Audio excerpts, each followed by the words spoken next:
Morning po. So, magte-test po tayo ng 8-in-1 coffee today, no? Matagal na pong request to. Ang dami ko na pong nakitang request na ito, eh. So, eto na po.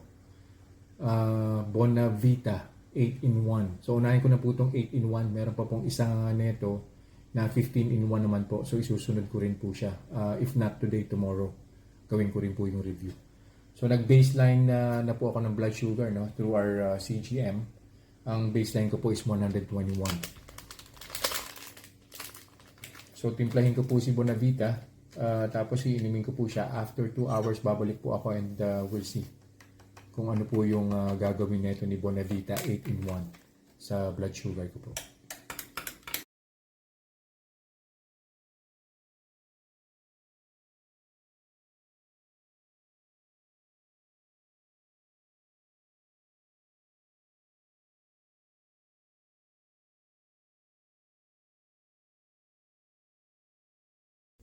So, conclusion na po tayo ng Bonavita 8-in-1. No? Yun po yung tinry ko today. Nag-baseline po tayo at 121. So, yun po yung baseline blood sugar ko po kanina before drinking the Bonavita. And then after 1 hour, umakyat po siya, 155. But prior to reaching 1 hour, I think at the 30 or probably 40-minute mark, nag-peak po siya 158.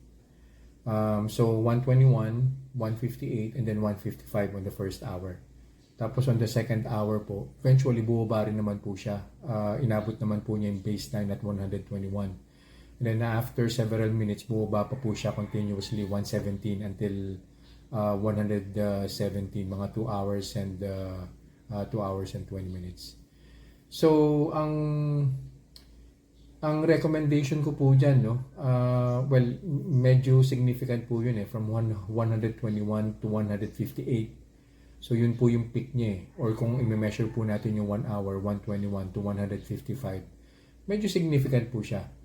Pero kung iinumin niyo po yan, let's say after eating a high fiber meal, low carb, high fiber, high protein na meal, tas tsaka niyo po siya iinumin, I don't think na magkakaproblema po kayo.